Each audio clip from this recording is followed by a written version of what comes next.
Muy buenas noches. El día de hoy vamos a estar hablando sobre herramientas modernas de la preparación física.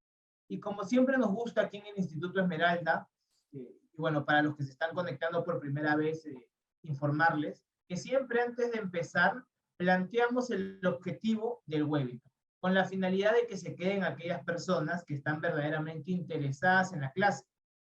Y además, pedirles por favor, profes, que puedan pasar el enlace de la clase a otros grupos o a otras comunidades en las que estén de entrenadores o a otros colegas para que puedan conectarse, porque de hecho vamos a ver algo interesante, ya que el día de hoy vamos a hablar exclusivamente de qué es lo que hace la preparación física en el fútbol actual, cómo es que impacta la preparación física en el fútbol actual, y vamos a ver algunas de las principales herramientas que se utilizan hoy por hoy para entrenar a, eh, a la preparación física en el fútbol actual.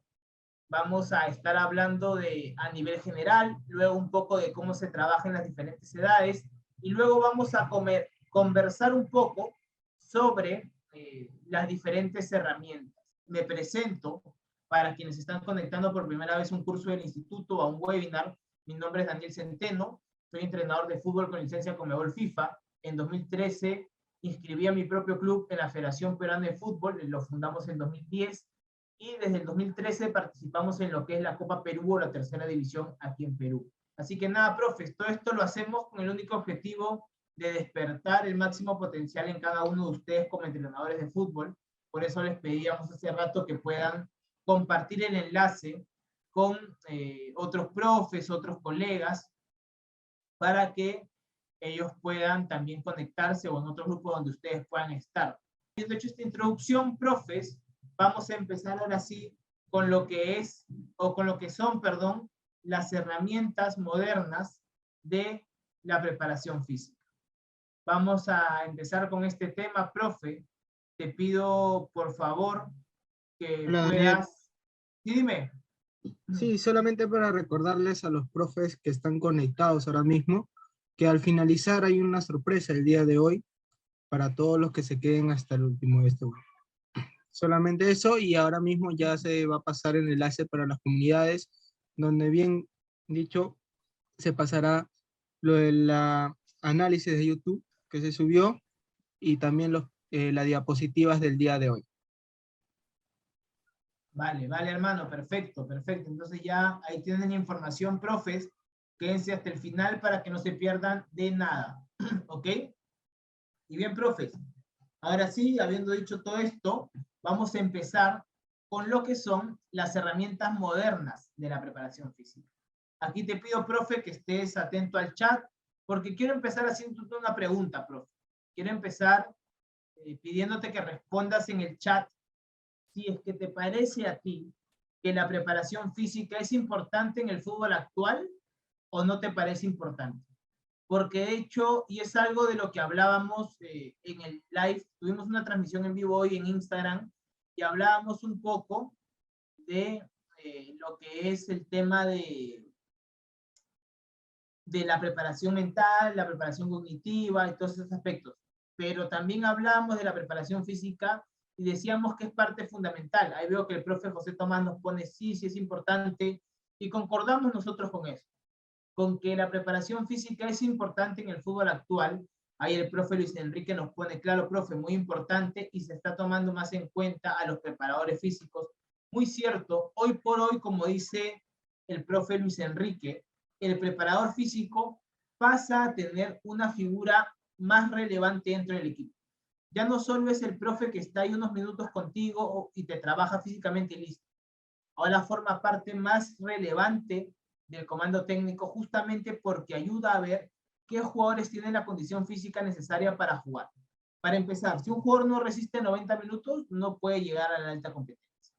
Si un jugador no tiene una contextura física adecuada, es decir, porcentaje de grasa correcto, y al menos, digamos, puede ser o muy flaco, o no puede ser, digamos, muy flaco ni muy gordito, sino tiene que mantener una contextura adecuada. Son aspectos que son elementales y la preparación física forma parte de todo eso. Aquí hay varios profes que coinciden, el profe Ariel, el profe Jacinto, el profe José, el profe Peter Bryan, el profe Maniche. Aquí el profe José Tomás nos pone un comentario, nos dice: la preparación física nos permitirá trabajar adecuadamente fundamentos relacionados con nuestra modalidad deportiva sin que intervenga el cansancio. Muy cierto. Una de las principales causas de la falta de atención, la falta de timing en los movimientos y el bajo rendimiento. Fundamental, sin un buen volumen de oxígeno, no podemos tener jugadores que entrenen sus otras cualidades. Siempre el volumen de oxígeno es como una base para trabajar las otras cualidades del fútbol. Justamente el aspecto físico, la preparación física nos ayuda en ello. Es muy importante, dice el profe Norberto, dentro del trabajo en equipo, como la táctica, la técnica y la psicología. Es un todo, muy cierto. Es un todo, en verdad. Pedro Suárez, claro, ahora en el fútbol actual es importante porque si no tienes las condiciones físicas óptimas, no podrá aguantar el ritmo del juego. Muy cierto, profes. Todo esto que comentamos es verdad. Completamente de acuerdo con todo esto. Y antes de pasar a ver específicamente algunos puntos sobre por qué la preparación física ayuda en el fútbol actual o en qué específicamente, porque lo tenemos más detallado, vamos a ver un video donde vamos a hablar un poquito más de esto. Acá en nuestras clases, para los que ya se vienen conectando en varios webinars, saben que nos gusta poner videos. Así que vamos a ver este video donde justamente se habla de este tema del aspecto físico. Profe William dice: sí, es muy importante porque todos los componentes que comprenden la preparación física se llevan a cabo durante la competencia. Claro, está aplicado al deporte. Muy cierto, profe. Muy cierto. Bien, para ver el video apago mi cámara y apago mi audio para que pueda correr bien. Ustedes no se preocupen, pueden dejarlo así. En mi caso sí, para que corra mejor. Voy a apagar el audio también y al finalizar el video me van a activar nuevamente el audio. En caso no se vea o no se escuche, me avisan y lo corregimos. Vamos con el video.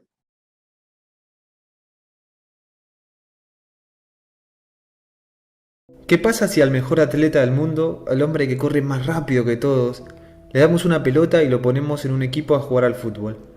¿Lo podemos insertar al punto de jugar en un buen equipo y hacerlo bien? La respuesta es la siguiente.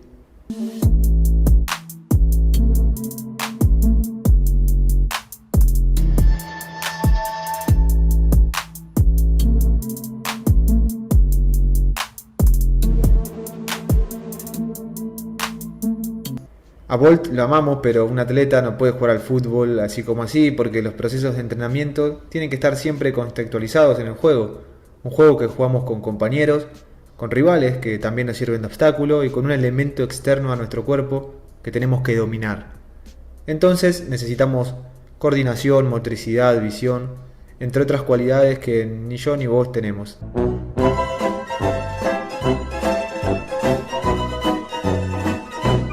Sacando la broma al final, esta reflexión está basada en Paco Cirulo, quien inspiró toda una filosofía en Barcelona, trabajaba primero con Cruyff y después con Guardiola.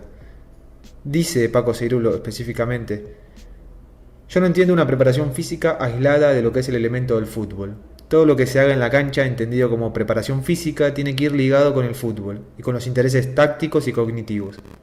La condición física tiene que estar integrada en el entrenamiento total del fútbol. Hablando en términos tradicionales, la técnica, la táctica, la preparación física, la psicológica, todo tiene que ser uno. No puede ir la preparación física por un lado que no tenga nada que ver con los gestos del fútbol, los espacios del fútbol, con las relaciones interpersonales del fútbol. La pregunta que nace es si estos ejercicios y esta forma de entrenar alcanzan para estar bien físicamente en el alto rendimiento. Martí Perarnau, en su famoso Herpep, cuenta una anécdota con Guardiola y los jugadores de Bayern Múnich, que al principio miraban medio de reojo el tema de no hacer series de velocidad, resistencia o sesiones de pesas. Pese a quedar exhaustos por el esfuerzo y la concentración, al terminar la clase los protagonistas piden permiso a Pep para ir a correr un rato por el monte cercano. El entrenador bromea: dime, tú que sabes lo que es el atletismo, ¿sirve de algo esto de la carrera continua, aparte de hacerte daño a la espalda? Se ríe y sigue. Ahora regresarán y creerán que han entrenado duro porque han corrido un cuarto de hora. solo es un efecto placebo. Ellos piensan que con los ejercicios de posición y conservación no trabajan. Estilo, filosofía y metodología repitan en bucle. Así como en la parte táctica tenemos una filosofía, un modo de vivir, digamos, que nos lleva a un estilo, un modo de hacer y de ahí a una metodología, un conjunto de métodos, en la preparación física también. Los más sonados hoy en día son tres: periodización táctica, metodología integrada y microciclos estructurados. La parte de la preparación física está siempre condicionada por la filosofía, el estilo y la metodología del entrenador. El entrenador es el que toma las decisiones con base en toda la info que le llega de las distintas áreas, pero la decisión es suya, confiando más o menos en el staff, pero es suya.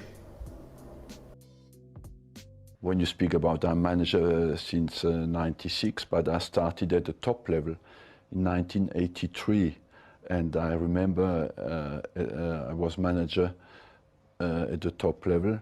It was me, 20 players, and a part-time physio. You know, today we are in 2016.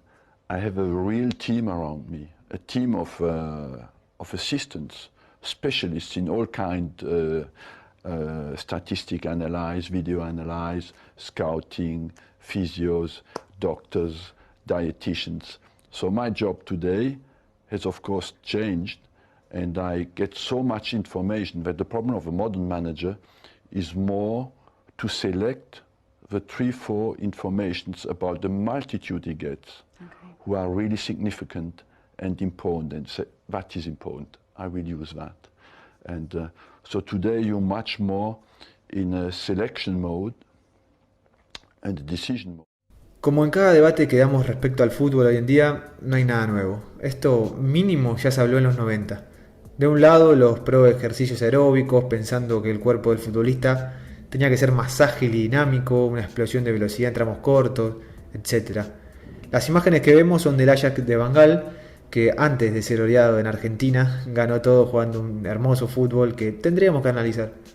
Del otro lado, un estilo más italiano, la liga que dominaba la época, pesas, cargas, correr muchos kilómetros, esfuerzo físico a tope.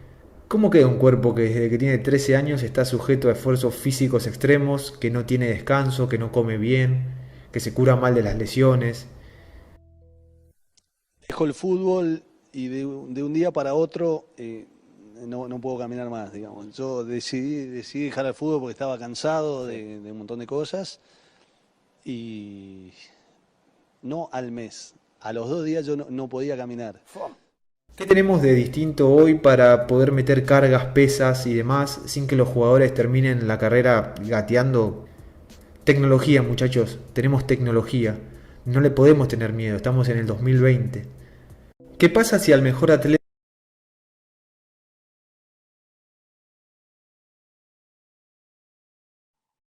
Bien, profes, como vimos ahí, y ya, bueno, este video tiene mucho más por verse, pero se lo vamos a dejar para que ustedes lo puedan ver en las diapositivas. Como pueden ver aquí, se trata de aplicar la preparación física de forma tal que se adapte a la metodología, al estilo o a la ideología que puedas tener, ya que como hemos visto, sin importar la metodología que sigas, siempre que lo hagas de manera correcta, vas a conseguir obtener jugadores físicamente desarrollados. Porque al final, lo puedes entrenar de diferente manera, pero ninguna metodología le resta importancia a la parte física. Lo puedes trabajar como, por ejemplo, en la periodización táctica, en conjunto con la parte táctica. O lo puedes trabajar de repente de una manera analítica, o lo puedes trabajar de una manera integrada o de una manera global. Pero más allá de ello, lo trabajas en todas las metodologías. Entonces, radica ahí mucho su importancia. Y como bien dice el profe Enrique Álvarez, y nos saluda desde Bolivia, dice, yo diría que el papel que juega en la actualidad el preparador físico dentro de una plantilla ha cambiado mucho en los últimos años. De ser un mero agente condicional que trataba a los futbolistas al margen del resto de profesionales del equipo técnico, se ha ido transformando hasta convertirse en una pieza clave en el engranaje de una plantilla de fútbol. Muy cierto, es un elemento fundamental. Hoy, por ejemplo, los que somos de Perú, podemos ver al profe Gareca yendo a todos lados con su preparador físico, el profe Bonilla, o podemos ver también cómo el profe Mauriño habla mucho de su preparador físico, porque son figuras muy importantes hoy por hoy en el fútbol actual. Y la importancia de la preparación física en el fútbol va a radicar básicamente en 3 aspectos. Y obviamente cada uno de ellos se va a ir desengranando en muchos más pequeños, digamos. Pero los 3 generales son el desarrollo de las cualidades motrices y físicas. Vamos a ver un poquito más adelante esto a detalle, pero básicamente para que un futbolista esté en la alta competencia necesita tener ciertas cualidades físicas y ciertas cualidades motrices desarrolladas. Y la preparación física nos ayuda en este camino. Además, hay algo que hoy por hoy se llama como entrenamiento coadyuvante, que está muy relacionado con la prevención de lesiones y tiene que ver con la preparación física adaptada a la prevención de lesiones. El trabajo corporal físico del jugador para la prevención de lesiones. Es otro punto importante de la preparación. Y finalmente, cuando estamos hablando ya de jugadores de alta competencia o jugadores que están entrando a la alta competencia, estamos hablando ya de una preparación física enfocada en optimizar el desempeño de los jugadores.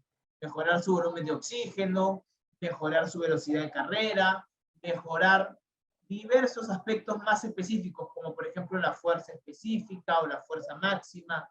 Son puntos que ya se ven en una etapa más competitiva. Y como ya hemos visto, la preparación física puede entrenarse mediante diversas metodologías. Sin embargo, todas ellas tienen como característica en común que van a englobar el desarrollo de las diversas cualidades motrices y físicas de acuerdo a la edad del jugador. Por eso es muy importante conocer cómo entrenar la preparación física de acuerdo a las diferentes etapas formativas del futbolista. Y aquí, profe, antes de continuar a la siguiente diapositiva y de hablar de las diferentes etapas formativas del futbolista para ver cómo se trabajan las diferentes cualidades motrices y físicas, quiero recordarte para los que de repente se están conectando por primera vez o no forman parte de algún grupo de la comunidad Esmeralda, que les vamos a dejar en el chat del Zoom ahora el enlace de la comunidad Esmeralda para que puedan unirse y puedan recibir estas diapositivas, porque se las vamos a enviar, y puedan recibir también la información de las próximas clases y de todo lo que vamos a sacar. Bien, ahora sí, ahí tienen el enlace, pasemos a la siguiente diapositiva. Se habla normalmente de 4 etapas formativas del futbolista. Las 2 primeras etapas tienen subetapas. Dentro de la etapa de fundamentos hay 2 subetapas y de la de aprendizaje también. En la clase de hoy no vamos a entrar a tanto detalle. En la clase de hoy lo que vamos a ver es de manera general qué se trabaja en cada una de estas etapas y además qué herramientas hoy por hoy se están utilizando para trabajar en las diferentes etapas. Para eso hemos preparado un cuadro resumen que te va a servir para poder entender más o menos cómo trabajar en cada una de las etapas. Este es un cuadro que se va a desarrollar a detalle en lo que es el seminario de actualización en preparación física, pero hoy vamos a verlo, conversar sobre él, para luego pasar a las diferentes herramientas que hoy por hoy se vienen utilizando en el fútbol actual. Bien, profes, ahora sí, empecemos hablando de fundamentos. La etapa de fundamentos va de los 4 a los 8 años. La de aprendizaje de los 9 a los 12, de especialización de los 13 a los 15 y alta competencia de los 16 a los 18. Y no necesariamente estas edades son exactas, sino que, por ejemplo, puede haber un niño de 8 que ya está en aprendizaje o un niño de 9 que sigue en fundamentos. ¿De qué va a depender? Va a depender de que tú conozcas cada una de las características de cada etapa para que veas si el niño sigue en esa etapa o ya pasó a la siguiente. Esto es algo que lo hemos estudiado en webinars anteriores y de hecho, si alguno quiere profundizar, tenemos material sobre esto, lo puede pedir por la comunidad Esmeralda. ¿Y de qué se trata? De conocer las características de cada etapa y que veas si tu jugador calza en una etapa o en la otra, para ver si ya pasó de una etapa a otra y ver qué entrenar con ellos. Dentro de la etapa de fundamentos nos vamos a enfocar en lo que son las cualidades motrices. Ya a partir de la etapa de aprendizaje incluimos, además de las cualidades motrices, lo que son las cualidades físicas. Y luego, cuando ya estamos por salir de la etapa de especialización y vamos a entrar a la etapa de alta competencia, vamos a pasar a estudiar las cualidades físicas más especializadas. Dentro de las cualidades motrices vamos a tener varias. Vamos a tener las habilidades locomotoras, vamos a tener el equilibrio, vamos a tener, dentro del equilibrio hablaremos de la propiocepción, que es el sentido de ubicarse respecto a las partes de su cuerpo, que es fundamental en el fútbol, porque muchas veces, profe, y acá te cuento algo, yo trabajo en el fútbol femenino también, y cuando empezamos con las chicas, profes, ¿cuál es el problema con ellas? Por ejemplo, venía una pelota y no podían controlarla o jugar, o no podían dar un pase, porque se ubicaban mal respecto al balón. Ellas estaban aquí y la pelota estaba súper lejos, y en vez de acercarse a controlar, desde lejos querían estirar la pierna para controlar. Entonces, si no tienes desarrollado este sentido de ubicación, de propiocepción respecto al balón, no tienes dominado esto, y esto se entrena y lo estamos trabajando a través de diversos ejercicios, como tirarse el balón y controlar con diversas partes, o hacer trabajo de trenza con balón en mano, diversos aspectos. Pero a lo que voy es importante ver, de nuevo, qué hay que trabajar en cada etapa. Y por más que parezca que estamos en otra etapa, porque mis chicas tienen 15, 16, yo sé que no están en una etapa de alta competencia. Están todavía en una etapa de especialización. Por eso estamos yendo todavía con las motrices y las físicas, paso a paso. Luego, en todas las etapas, en todas las edades, digamos, vamos a trabajar lo que son la agilidad y la flexibilidad. Fundamental. Trabajar la agilidad y la flexibilidad porque son aspectos elementales para un futbolista. Además, a partir de los 6, 7 años, vamos a empezar a trabajar lo que es la velocidad máxima y la velocidad de reacción. Nos vamos a enfocar más que nada en eso. Aquí, desde los 8 hasta los 12, es la edad fundamental para trabajar la velocidad. Es donde el chico más puede ganar velocidad, de los 8 a los 12. Es la etapa más fundamental de velocidad. Y ya luego, cuando el chico está saliendo de la etapa de especialización y pasando a una etapa de alta competencia, ya empezamos a trabajar un poco más lo que es la velocidad de reacción y de ejecución, que son velocidades distintas, más relacionadas con el gesto técnico y con el propio juego. Las primeras velocidades son un poco más, digamos, de un gesto atlético, para que gane un gesto de carrera, que el chico sepa correr. Luego, cuando hablamos de la fuerza, vamos a empezar a trabajarla de los 13 años más o menos, cuando el chico está entrando a la etapa de especialización, 13, 14 años. Y aquí hay un tema. Por ejemplo, muchas veces se dice, no, tiene 13 años, no puede ir al gimnasio, por ejemplo, y lo vamos a ver más adelante. Pero te digo algo, profe.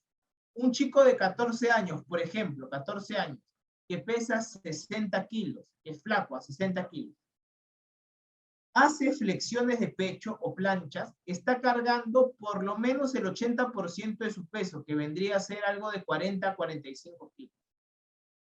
Si tú lo llevas al gimnasio y le pones una barra que pesa 8 o 10 kilos, ponte 10 kilos, y 2 discos de 5 a cada lado, tienes 20 kilos.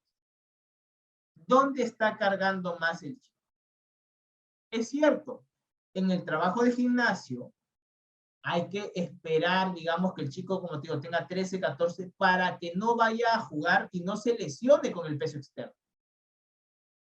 Pero no hay ningún riesgo, profe, siempre que midamos cuál es la fuerza máxima del jugador y le trabajemos con el 40-50% de su peso, no más, 40-50%.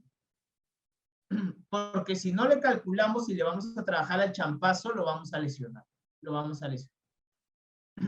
Y a partir de estas edades se empieza a trabajar lo que es la fuerza de resistencia, fuerza explosiva, fuerza específica y fuerza máxima principalmente. Luego, cuando hablamos de lo que es volumen de oxígeno, de respirar, cuando el chico empieza su carrera en el fútbol desde los 4 o 5 años hasta casi saliendo de la etapa de aprendizaje, todavía no entrenamos lo que es la resistencia aeróbica. Aquí únicamente enseñamos al jugador a respirar correctamente, enseñamos al jugador a nivelar su respiración y con los ejercicios que va realizando va ganando lo que se conoce como capacidad aeróbica básica. ¿Qué significa? Que mientras más juegos le pongas al niño y mientras más esté moviéndose, más va a desarrollar esta capacidad aeróbica básica, esta capacidad de tener más resistencia, más volumen de oxígeno. Recién a los 11, 12 años, cuando el chico está saliendo de la etapa de aprendizaje, ya empezamos a trabajar un poquito lo que es la resistencia aeróbica. Casi hasta salir de la etapa de especialización, donde a los 14, 15, ya podemos empezar a trabajar lo que es la resistencia anaeróbica, e incluir trabajos lácticos y trabajos alácticos, es decir, con presencia y sin presencia de ácido láctico. Luego, cuando estamos en el inicio, digamos, del chico, igual hasta casi saliendo de la etapa de especialización, vamos a desarrollar la potencia principalmente mediante la velocidad. ¿Y a qué me refiero con esto? La potencia es fuerza más velocidad. Más fuerza y más velocidad igual potencia. En los primeros años, hasta los 13, 14 años que sale de la etapa de especialización, se desarrolla esta potencia mediante la velocidad. Ya a los 14, 15 años empezamos a desarrollar la potencia mediante trabajos de fuerza con transferencia de velocidad. Haces un trabajo de sentadillas, dejas el peso y haces un trabajo de velocidad. O haces un trabajo con ligas, retención con liga, luego suelta la retención y velocidad. Trabajo de fuerza con transferencia. A partir de los 14, 15 años.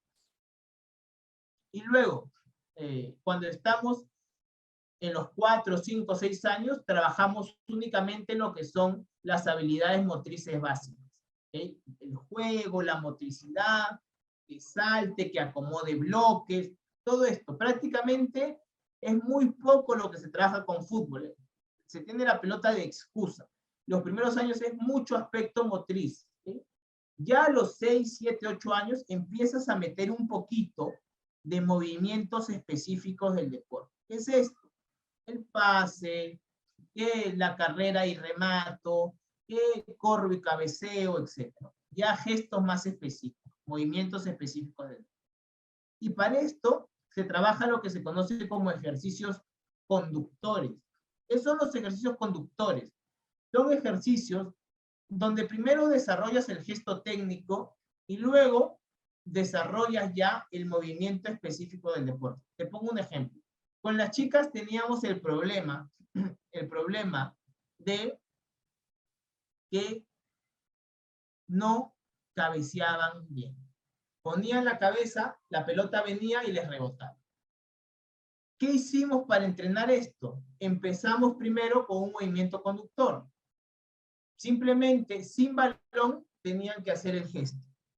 Hacían un trabajo coordinativo y hacían el gesto de cabecear. Luego, un balón cortito, cabeceaban con el gesto. Y luego lo que hacíamos era, se tiraban el balón, pero ya no lo tiraban a ella, sino que lo tiraban arriba y la compañera tenía que ir y cabecear. Entonces, es un movimiento conductor. En otras palabras, es ir de menos a más. Porque ya cuando el chico tiene 9, 10 años, ya le empiezas a meter lo que son acciones específicas del fútbol. Ya no estamos hablando de movimientos específicos del deporte, sino del fútbol. Cuando hablamos del deporte, estamos hablando, por ejemplo, de la técnica de carrera. Eso es un movimiento específico del deporte.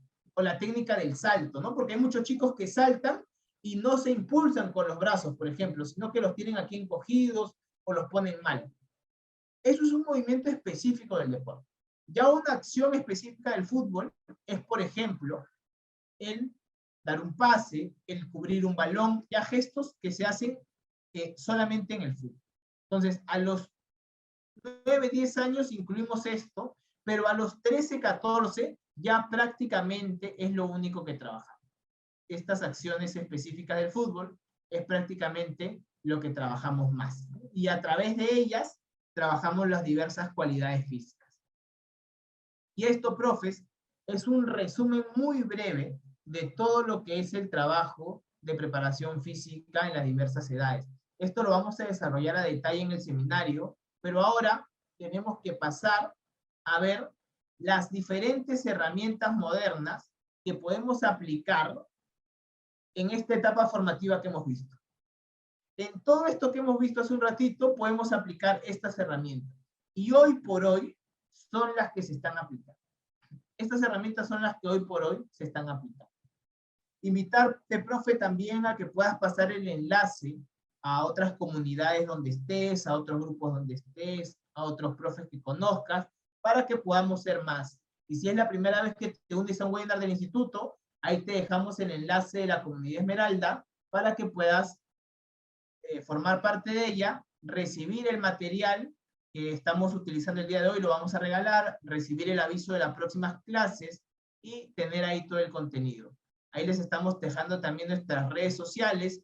En el canal de YouTube, por ejemplo, tenemos webinars de otros profes, webinars míos, tenemos clases, tenemos ejercicios, tenemos videos, etc. Tenemos también Instagram, Facebook, ahí tienen todo para que se mantengan al tanto, profes, y puedan recibir más contenido. Y ahora sí, profes, sin más, empecemos a hablar de estas herramientas que se están utilizando en la preparación.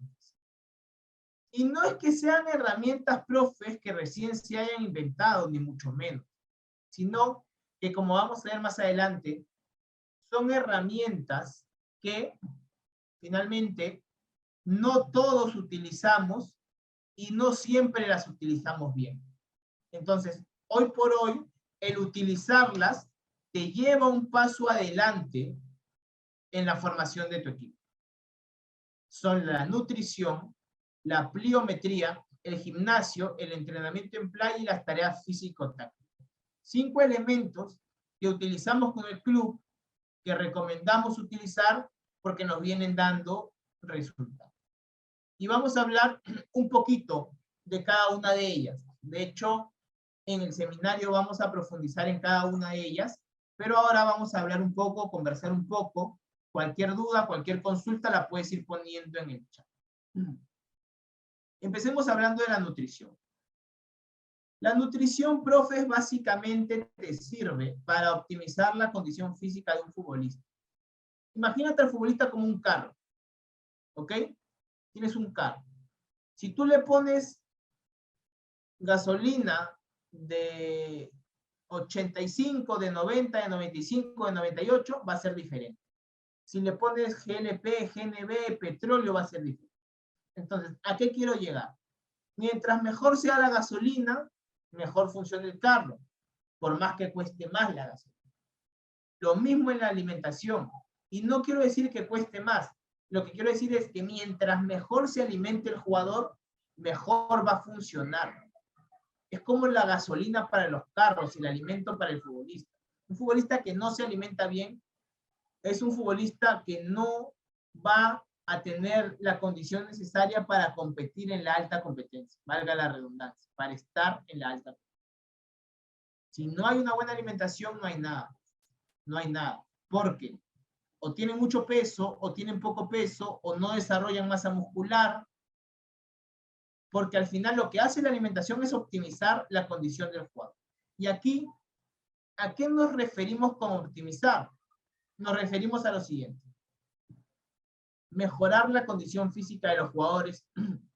Si tienes menor grasa corporal, vas a tener mayor volumen de oxígeno. Así de sencillo. ¿Por qué?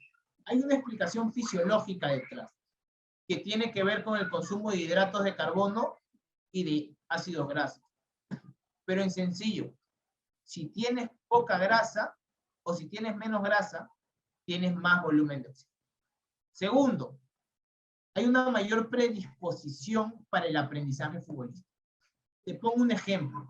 Un chico que llegó a entrenar a las 4 de la tarde, después de un buen desayuno, habiendo comido su fruta en la media mañana, un buen almuerzo y yéndose a entrenar, es un chico que llega y aprende más y tiene mayor predisposición y está con mejor actitud y mejor ganas, y un chico que no desayunó, se comió una hamburguesa en el recreo, en su almuerzo, se comió pura fritura, comida chatarra y se fue a entrenar. Estoy seguro, porque lo he vivido y lo sigo viviendo con los chicos, que el primero está mejor que el segundo. Porque se nota, profe, se nota. Y tengo un chico que venía muy bien, por ejemplo, en la pretemporada, y se nota que se descuidó porque le salió la panza otra vez, la barriguita, y se nota. Entonces, si no hay una buena alimentación, profe, lastimosamente hay una menor predisposición para el aprendizaje. Además, se debe optimizar el rendimiento del jugador y esto lo hace la condición física. ¿A qué me refiero? Si tu jugador tiene una buena condición física, te dura 90 minutos, te va el choque, te llega a la velocidad, no se agota. Y esto te lo permite una buena alimentación. Si no, no se puede lograr. Además, hay una mejor recuperación en los jugadores, que significa que post partido, con una buena alimentación, podemos tener un jugador que se recupera más rápido, si es que sabemos cómo alimentarlo. Por ejemplo, este es un truco, profe, si al jugador le gusta comer galleta, dulce o algo, dile que no coma en la semana, pero que esa galleta o ese dulce, sobre todo dulce, dulce, no estoy hablando acá de hamburguesas, estoy hablando de galletas, y acá lo más recomendable es gomitas. Eso es lo que recomiendan los nutricionistas, gomitas. Pero yo, en mi experiencia, uso galletas, etcétera. Si te gusta eso, cómelo después del partido. Porque después del partido, el jugador ya gastó todos sus hidratos de carbono y los puede regenerar con eso. ¿Ok? Entonces, hay que saber, ver que el jugador puede alimentarse de la mejor manera en función también a lo que le gusta. Y obviamente, una buena alimentación te reduce las lesiones y las enfermedades. ¿Ok? Siempre que un jugador esté bien alimentado, va a tener menor predisposición a enfermarse o a lesionarse. ¿Y profe? Y profundizando en este tema de la nutrición, vamos a ver un pequeño video de un club en el cual le dan mucho énfasis a la nutrición y ahí se explica un poco el porqué y sobre todo el cómo es que lo hacen. Así que vamos con el video. Si no se escucha o si no se ve, me avisan por favor.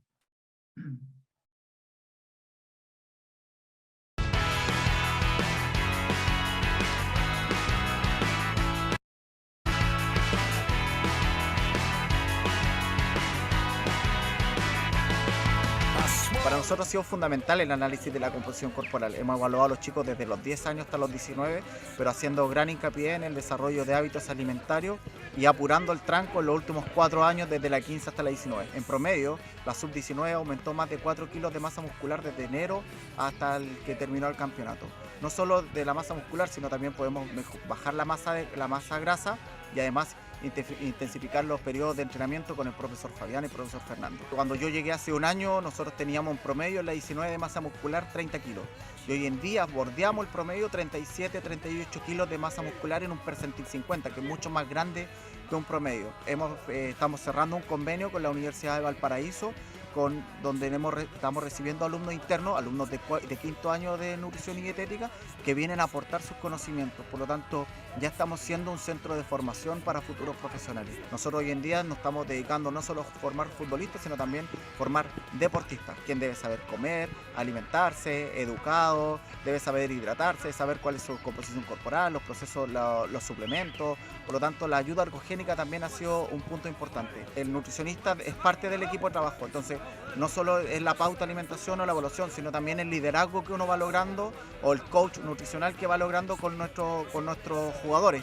y ellos entienden que uno es parte de su desarrollo. Donde estamos apuntando hoy en día a generar hábitos de alimentación desde los 10 hasta los 14, 15 años. Ese grupo es el que nos va a dar dividendo en 5 o 6 años más. Por lo tanto, necesitamos enseñarle a comer, necesitamos que tomen proteína, que tomen sus lácteos, que tomen desayuno, que entiendan la hidratación, que traigan geles, que compren sus compotas en caso de ser necesario. El rol de los padres es fundamental en esto, porque la alimentación en chicos menores de 15 años depende exclusivamente de los padres. Son ellos los que estructuran los hábitos alimentarios.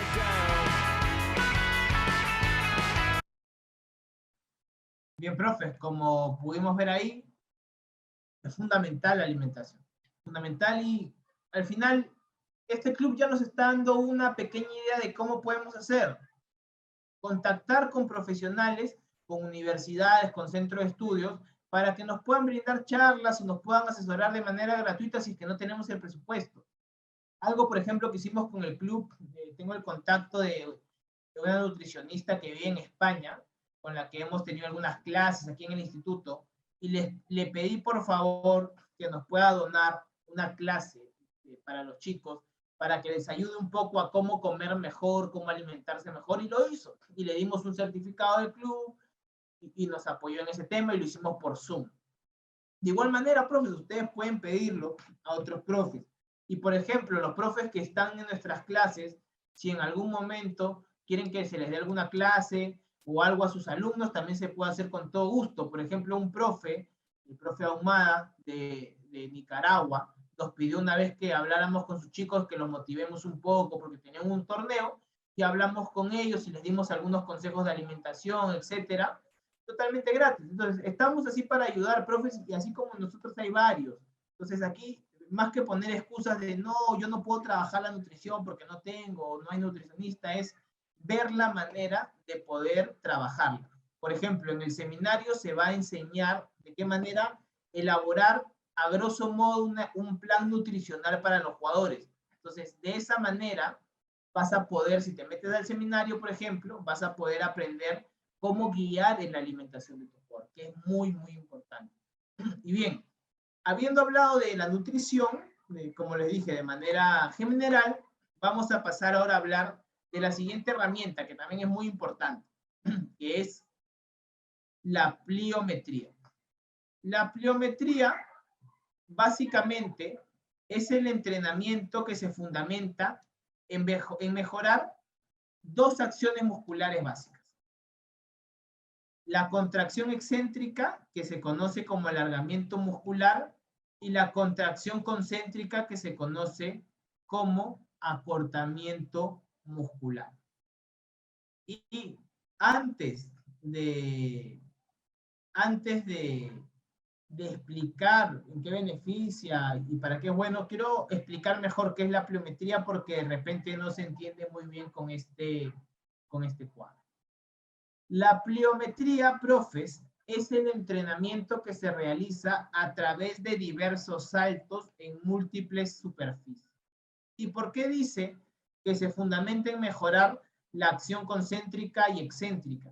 Porque cuando un jugador o cuando cualquier persona salta, realiza un alargamiento muscular y un acortamiento muscular. Sus músculos se contraen y se sueltan, dependiendo del momento del salto.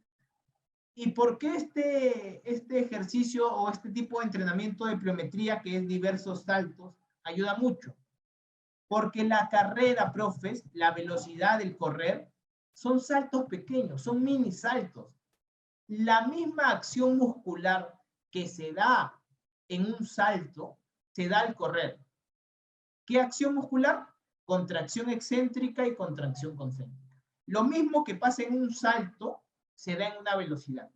Justamente por eso es que la pliometría ayuda mucho, porque claro, ya estás entrenando al cuerpo del jugador para que realice mejor esta acción muscular.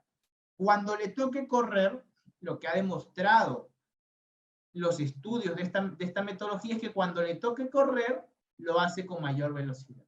Entonces, ¿para qué nos ayuda este ejercicio o esta metodología de pliometría? Nos va a ayudar a mejorar la fuerza en los saltos, ¿no? Se conoce como mejoras neuromusculares en fuerza y salto. Nos va a ayudar también a reducir los tiempos en los cambios de dirección. Gracias a la pliometría, por ejemplo, un jugador está yendo hacia una dirección, perdemos el balón y girar o cambiar de dirección lo puede hacer rápidamente. O de repente un jugador está marcando, un marcador, un lateral, por ejemplo, está marcando a un volante y el volante se lo quiere llevar y el jugador puede hacer cambios de dirección rápidamente para evitar que se lo lleven. O viceversa, el jugador que tiene el balón puede hacer cambios de dirección para llevar rápidamente. Todo esto gracias a la pliometría.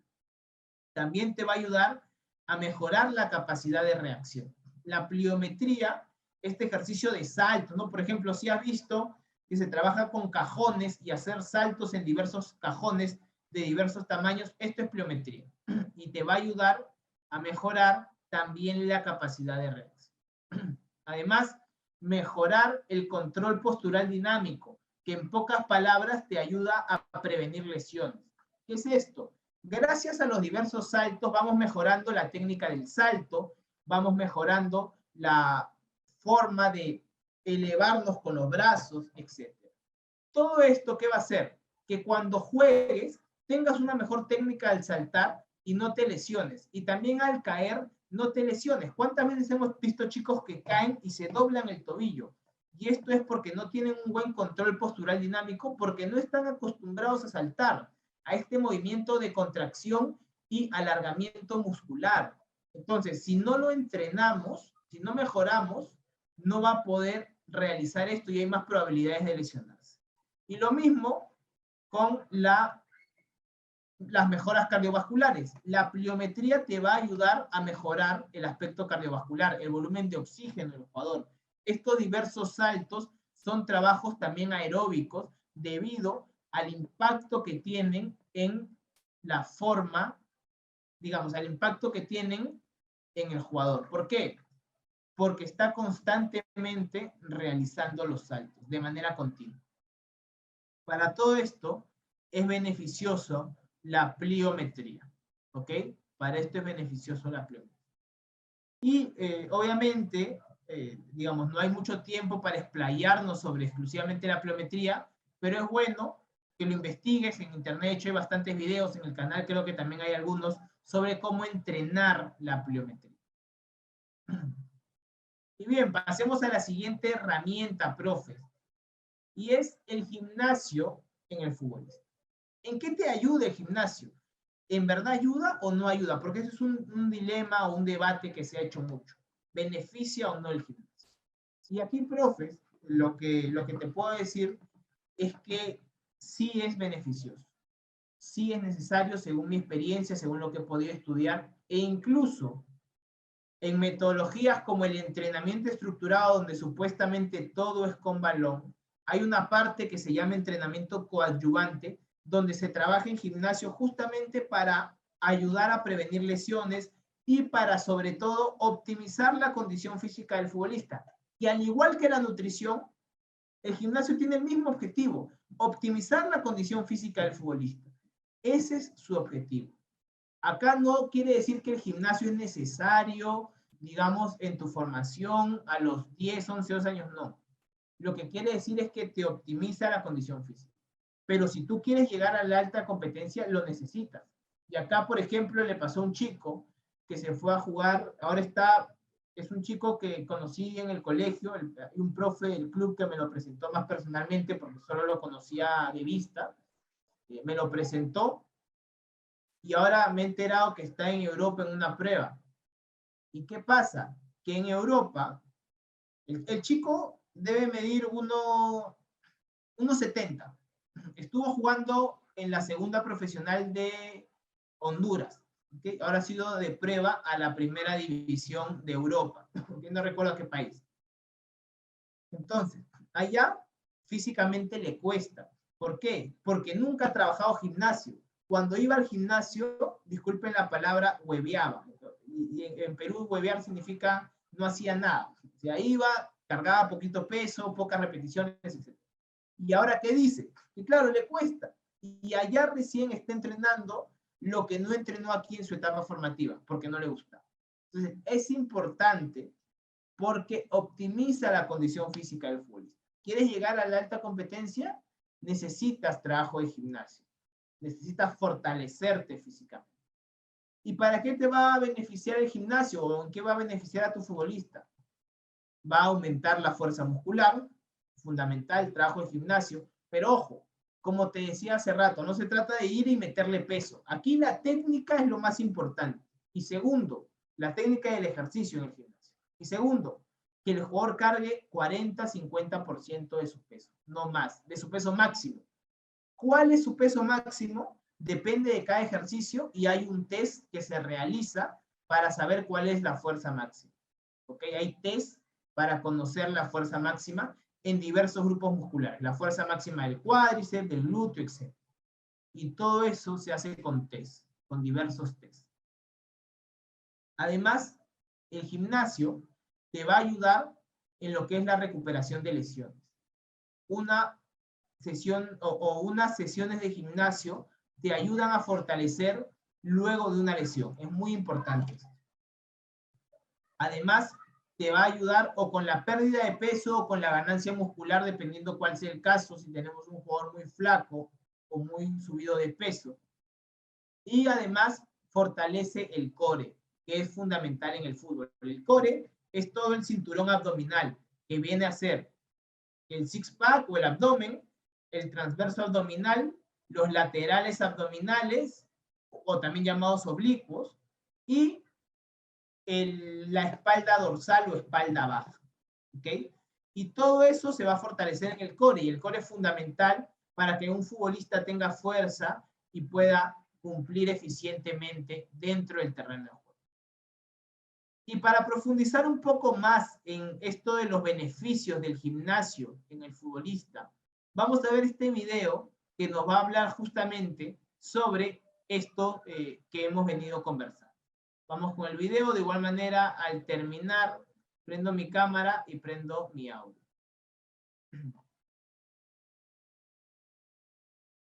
Si has escuchado alguna vez que las pesas te ponen lento, te puedo decir ya mismo que eso no tiene por qué ser cierto.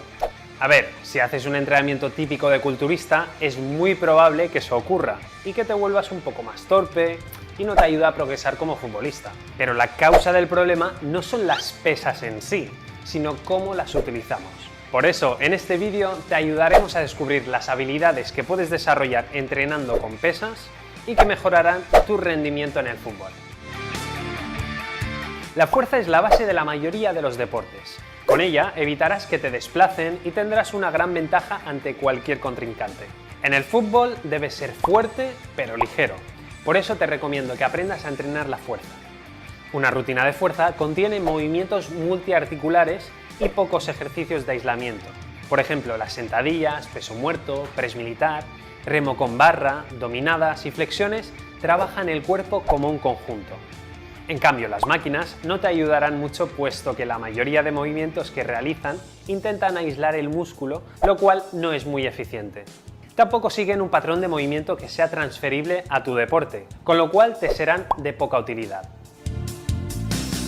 La fuerza explosiva se define como la mayor fuerza que actúa en el menor tiempo posible. La explosividad te ayudará a saltar más alto y a sprintar más rápido. Los ejercicios como las sentadillas y las zancadas te ayudarán a lograrlo. Eso sí, enfatiza en la rapidez de ejecución en la fase concéntrica del ejercicio. Y evita hacer estos ejercicios en la multipower, puesto que no te ayudará a desarrollar un movimiento que puedas transferir eficientemente. También te recomiendo realizar ejercicios pliométricos. Diferentes tipos de salto pueden ser de gran utilidad para combinarlo con tu rutina de entrenamiento. Algunos ejemplos de estos ejercicios son los saltos con rodillas arriba, saltos laterales con una pierna o con dos. Un futbolista necesita equilibrio y control corporal, ya que así logra reducir el riesgo de posibles lesiones. Y seamos sinceros, ¿a quién no le gusta controlar su cuerpo? Piensa que en el fútbol vas a caer una y otra vez, aunque hay caídas,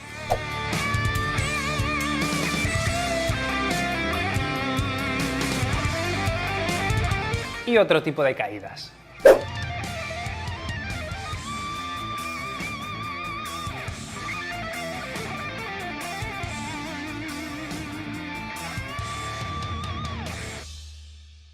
La idea es saber cómo caer para amortiguar bien el golpe y para eso necesitas controlar tu cuerpo. Así que algo que puede ayudar bastante, aparte de ganar experiencia cayendo, es trabajar con ejercicios de estabilidad abdominal.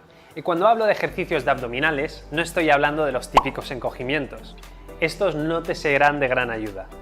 Estoy hablando de ejercicios de control unilateral, como sentadillas pistol, peso muerto con una pierna, estocadas, paseo de granjero. Echadle un vistazo a este vídeo para que sepáis de lo que te hablo. Muchos futbolistas no le dan la importancia que deberían a la movilidad, cuando en realidad esta te ayudará a evitar lesiones y a moverte mucho mejor. Una manera de entrenar la movilidad es hacer rangos de movimiento completos al entrenar pesas, nada de repeticiones a medias. Empieza a entrenar como un atleta. En el fútbol no la chutas a medias ni das un pase a medias, ¿cierto? También realiza sesiones de estiramientos dinámicos antes de entrenar con pesas o jugar al fútbol. Y deja los estiramientos estáticos para momentos en los que no vayas a entrenar pesas o jugar, ya que los estiramientos profundos relajan tus músculos y articulaciones, con lo cual disminuirán tu rendimiento. Ejemplos de estiramientos dinámicos pueden ser las zancadas con salto y skipping. Y si necesitas mejorar la flexibilidad, agregar alguna que otra sesión de yoga a tu rutina semanal también puede ayudar. Bien, profes, ahí tuvimos un poco de lo que es el entrenamiento en gimnasio para el futbolista, que de hecho, como les digo, es algo que desde mi punto de vista y desde lo que venimos trabajando en el club y nos viene dando resultados, es importante, ¿no? Trabajarlo desde ciertas edades con los jugadores que ya están en una etapa de, digamos, correctamente formada, a los 13, 14 años, donde no hay un riesgo de que puedan estar jugando y lesionarse en el gimnasio. Y bien, pasemos a la siguiente herramienta. Y la siguiente herramienta es el entrenamiento en playa. Y aquí, profes, bueno, este año tuvimos la pretemporada en playa en el club durante un mes y claramente se vieron los resultados en los chicos que estuvieron trabajando con nosotros. Fueron 20 días de trabajo en playa, divididos en 4 semanas, 5 días por semana, de lunes a viernes, un trabajo de 2 horas aproximadamente en la playa, donde el objetivo fundamental fue mejorar el volumen de oxígeno del futbolista. En este volumen de oxígeno, y profe, antes de que me olvide, para los profes que están preguntando, profe, vamos a pasar todas las diapositivas, ahí vas a encontrar el video, lo vamos a pasar por la comunidad Esmeralda. ¿Okay? Si no estás en ninguna comunidad, ahora mandan el enlace y ahí te puedes unir. Y bien, entonces, ¿el objetivo cuál fue? Mejorar el volumen de oxígeno. Pero dentro de eso, ¿qué otros aspectos se mejoran en el entrenamiento en playa? Hay un mayor consumo de calorías, con lo cual el jugador gasta más energía y puede perder peso si es que así lo requiere. Además, se aumenta el rendimiento físico de los jugadores. Esto quiere decir que los jugadores responden mejor físicamente. El trabajo en playa, al ser un trabajo sobre una superficie inestable, donde el jugador tiene que estar constantemente levantando más el pie, hace que aumente su rendimiento físico. Se mejora muchísimo también lo que es la potencia de piernas, lo que es la fuerza muscular, el volumen de oxígeno, como ya les comenté. Se fortalecen también los estabilizadores de las muñecas con el trabajo de flexiones de pecho, de los tobillos, de las rodillas, etc. Se mejora también la técnica de carrera en el trabajo de playa, es muy importante hacerlo. Y todo esto, profes, sucede porque en el trabajo en playa estamos trabajando sobre una superficie inestable. Esta superficie inestable es la que hace que el futbolista se tenga que sobreexigir para responder a las demandas que exige el entrenador. Vamos a ver un video que nos habla un poco más a profundidad de este tema del entrenamiento en playa, profes. De igual manera apago mi cámara, apago mi audio para que se pueda ver mejor. Los entrenamientos sobre la arena son de los más cansadores que hay, de eso no hay dudas. En este video te explico para qué y por qué se utilizan en nuestra preparación física. Para empezar, tenemos que comprender que la arena es una superficie blanda e inestable. Inestable porque cada paso que nosotros realizamos sobre ella produce un movimiento que genera inestabilidad sobre nuestro cuerpo. Bueno, sabiendo esto ahora, lo que tenemos que entender es cómo funciona nuestro cuerpo sobre una superficie dura, como el piso flotante de madera, y una blanda, como es la arena. La variable más importante a destacar es el tiempo de contacto que nuestros pies están sobre el suelo, es decir, el tiempo que nosotros tenemos para aplicar fuerza contra el suelo. Eso va a determinar un funcionamiento diferente de nuestros músculos y tendones. El tiempo de contacto contra el suelo es esa ventana que tenemos para que nuestros músculos generen tensión a una alta velocidad para resistir el impacto y que podamos producir fuerza contra el suelo. Y ahora tenés que entender esto. La superficie en la cual nos movamos, ya sea el piso de una cancha, el pasto o la arena, el nivel de rigidez de esa superficie va acompañado con diferentes niveles de fuerza reactiva. Cuanto más rígida es una superficie, mayores serán las fuerzas de reacción contra nuestro cuerpo.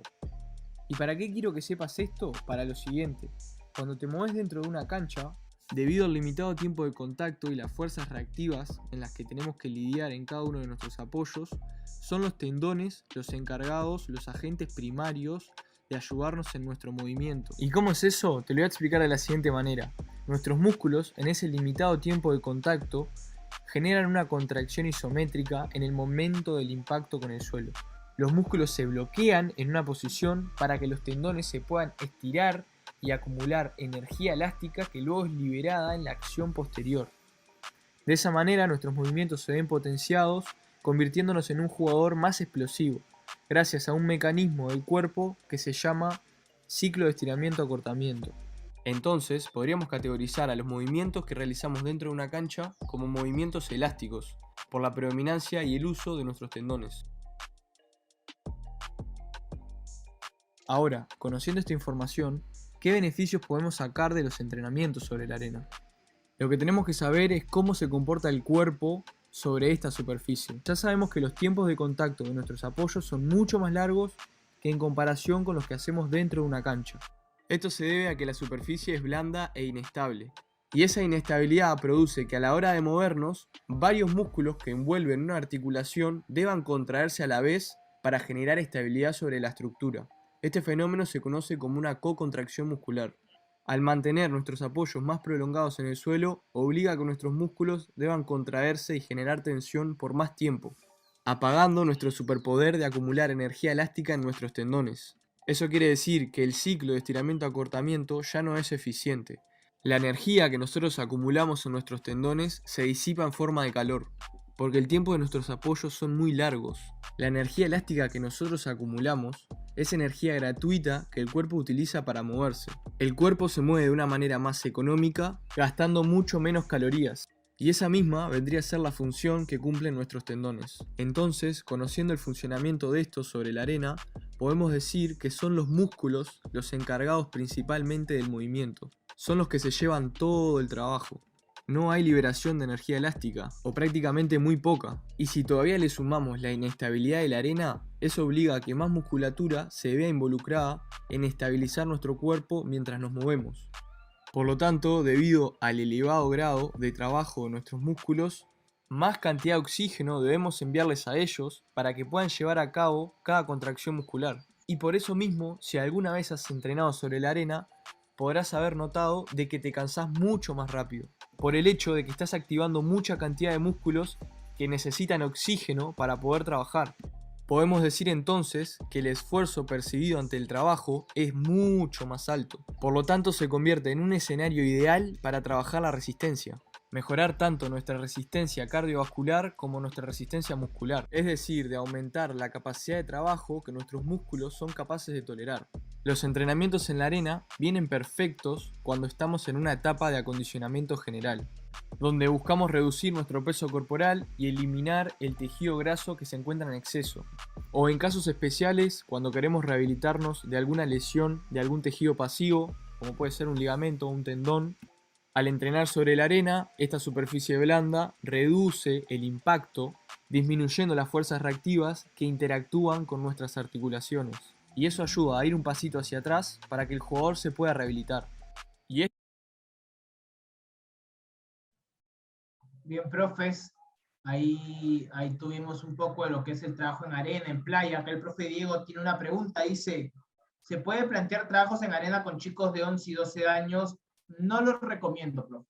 No lo recomiendo el trabajo en playa, lo recomiendo a partir de los 14, 13 años. 11 y 12 me parecen muy pequeños. He visto chicos de esa edad trabajando en playa, pero como te digo, no lo recomiendo, profe. En esa edad todavía no lo recomiendo. Ya a los 13, 14 años sí, pero a 11, 12 me parecen muy pequeños. Muy pequeños. Y bien, profes, esto fue un poco del entrenamiento en playa. Pasemos a la siguiente herramienta, que viene a ser el entrenamiento físico-táctico. En pocas palabras, el entrenamiento físico-táctico, profes, es hacer tareas de contexto táctico, pero con una intensidad física detrás. Por ejemplo, un trabajo de rondo, pero con intensidad física. O un trabajo de un juego de posesión, pero con intensidad física. ¿Y para qué se hace eso? Uno, porque se da una mejora en las diversas estructuras del futbolista. Para aquellos que conocen un poco el entrenamiento estructurado, ahí se habla de que el futbolista está compuesto de 8 estructuras. Dentro de estas 8 estructuras, al trabajar de manera físico-táctico, vamos a trabajar por lo menos 3 o 4 de estas 8 estructuras, a diferencia que si trabajáramos el físico separado del táctico. Pero obviamente, para hacer un trabajo físico-táctico, nuestros jugadores tienen que tener cierto nivel. Y todo el equipo, porque si uno o dos no lo tienen, ya no se puede hacer. Todos tienen que tener el mismo nivel, sobre todo técnico. Profe Carlos dice, profe, en una sub-14 puede estar niños desde los 11 años hasta los 14, y el entrenamiento de fuerza y agilidad va por igual. Muy cierto, profe Carlos, y por eso es justamente lo que comentaba hace rato de que hay que saber ver cuál es tu contexto. Si, por ejemplo, tengo una sub-14 donde tengo 15 chicos, y de esos 15, 3 tienen 14, 2 tienen 13, y los otros 10 tienen 11 y 12, lastimosamente, o no van al entrenamiento en playa, o esos 5 chicos se meten al grupo más grande para trabajar en la playa, y luego trabajan normal. ¿Por qué? Porque hay que cuidar mucho, profes, el cuerpo del jugador. Si todavía no está en las condiciones para estar en el entrenamiento en playa, es mejor no llevarlo. Es mejor no llevarlo. Porque se puede sobrecargar demasiado. Además, un trabajo en playa, un trabajo físico-táctico, como veníamos hablando, un trabajo físico-táctico te va a brindar mayores variantes al entrenamiento físico. Por ejemplo, quiero trabajar la resistencia. No solo los mando a correr o no solo hago un trabajo analítico, sino que de repente hago un trabajo de rondos de 3 contra 3 de alta intensidad para trabajar la resistencia con un tiempo de alta duración. Además, va a fortalecer mucho tu modelo de juego el hecho de hacer tareas físico-tácticas, porque prácticamente vas a tener todos los días bien metidos a tu jugador con el trabajo táctico. Y aquí, gracias al trabajo físico-táctico, el jugador va a obtener un mayor tiempo de aprendizaje táctico. El profe Carlos dice, menores de esta edad, los 10 o 9 en cancha normal. No entendí bien, profe. No entendí bien esa parte, mi profe. Pero bueno, ahorita me lo puedes comentar ahí en el chat, no hay ningún problema. Bien, profe, como te decía, todo esto te va a ayudar en el entrenamiento físico-táctico, que en otras palabras es hacer trabajos tácticos en alta intensidad. Pero cuando hablamos de alta intensidad, tenemos que saber entonces medir cuál es un trabajo táctico intenso y cuál es un trabajo táctico menos intenso. Y para esto, profes, hay una forma de medir la intensidad de las tareas físico-tácticas. Vamos a ver un video justamente que nos habla de eso, de cómo podemos medir esta intensidad en las tareas tácticas para poder plantearlas dentro de nuestras sesiones de preparación. Vamos a ver el video y luego continuamos. Igual apago mi cámara y mi audio para ver el video. La intensidad táctica muestra otra forma de medir las tareas aplicadas en el entrenamiento de fútbol. Ya que en el fútbol las formas de entrenar son diferentes, las formas de ver estas tareas deben ser diferentes también, no solo basados en parámetros fisiológicos. Podemos definir la intensidad táctica como la forma de medir y prevenir la fatiga mental que producen las tareas que planteamos en el entrenamiento, teniendo en cuenta esta intensidad para hacer una correcta distribución de las cargas a lo largo de la semana, respetando los ciclos de recuperación y de adquisición que tienen nuestros jugadores. Si trabajamos con una metodología específica, la guía es el modelo de juego y las acciones técnico-tácticas. No tiene cabida valorar la intensidad de las tareas con parámetros únicamente fisiológicos. Si queremos tener en cuenta el factor emocional y psicológico del jugador, así como evitar hablar de pretemporadas o picos de forma a lo largo de la temporada, debemos tener en cuenta otro tipo de medición de la intensidad. El estrés emocional producido en la competición provoca un gran impacto a nivel emocional, psicológico y físico en los jugadores. Este estrés viene producido por una alta exigencia en la capacidad de concentración, lo que requiere que el jugador se mantenga alerta y activo mentalmente durante los 90 minutos. Se caracteriza por dos elementos: la capacidad de prestar atención a la información y la capacidad de mantener la atención durante un largo periodo de tiempo. Por eso, parece tener sentido que durante la semana de entrenamiento las tareas planteadas vayan encaminadas a trabajar la capacidad de concentración en determinadas tareas basadas en el modelo de juego. Esto hará que el jugador sea mucho más eficiente a la hora de tomar decisiones y mantener un nivel de concentración alto dentro del partido. Para clasificar las tareas, basaremos la propuesta de intensidad táctica en la propuesta de Tito Ramallo y colaboradores, que han creado un tipo de cuantificación en función del gasto mental que provocan las tareas en el jugador. Este modelo basa su entrenamiento en diferentes factores y aspectos como la comprensión del juego, el modelo de juego o los principios del juego. Para entender la tabla de cuantificación debemos tener en cuenta algunos elementos. Uno de ellos son los momentos de juego, que corresponden a las 4 fases que podemos dividir el juego.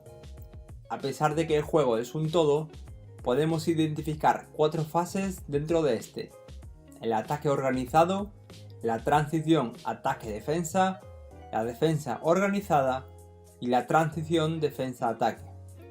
El otro factor es el número de jugadores que realizan la tarea, en la que podemos identificar 3 tipos de tareas: tareas individuales donde solo participa un jugador, tareas grupales donde existen hasta 6 jugadores al mismo tiempo y tarea colectiva donde existen entre 6 y 11 jugadores. Por lo tanto, para cuantificar cuánto tienen que pensar los jugadores, estableceremos que cuanto más momentos del juego tenga que realizar el jugador, mayor será el grado de concentración. Por tanto, teniendo en cuenta esto, podemos ver que una tarea individual con 1 o 2 jugadores y en la que se produzca un solo momento del juego, como puede ser un ataque, tendrá un valor de 1. A medida que se mantengan los momentos y se agreguen jugadores, la intensidad de la tarea será mayor. Lo mismo ocurre al sumar momentos, como puede ser una fase de ataque y otra de defensa. A mayor número de jugadores, la intensidad subirá hasta 6. El nivel más alto de esta tabla es el número 12, donde se trataría de una tarea con más de 8 jugadores y donde existirían 4 momentos de juego.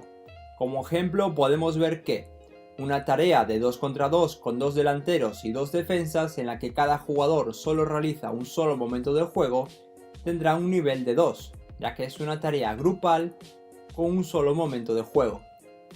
Incrementando el número de jugadores y subiéndola a 4 contra 4, con 4 momentos de juego, es decir, transiciones defensivas y atacantes, el nivel de la tarea subirá a 11.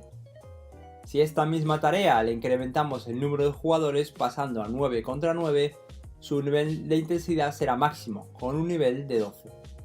Teniendo esta clasificación de la intensidad táctica de las tareas, podremos acomodarlas dentro de la estructura semanal, siempre teniendo en cuenta los partidos del fin de semana. En este caso, después de un partido donde la intensidad es máxima, las tareas serán de intensidad baja con niveles entre los 2 y los 6. Las tareas más intensas, es decir, con más momentos y más jugadores, las realizaremos entre el miércoles y el jueves, cuando los jugadores se encuentren con mayor frescura mental. Por último, los días cercanos a los partidos volveremos a bajar la intensidad de las tareas para estar frescos antes de jugar.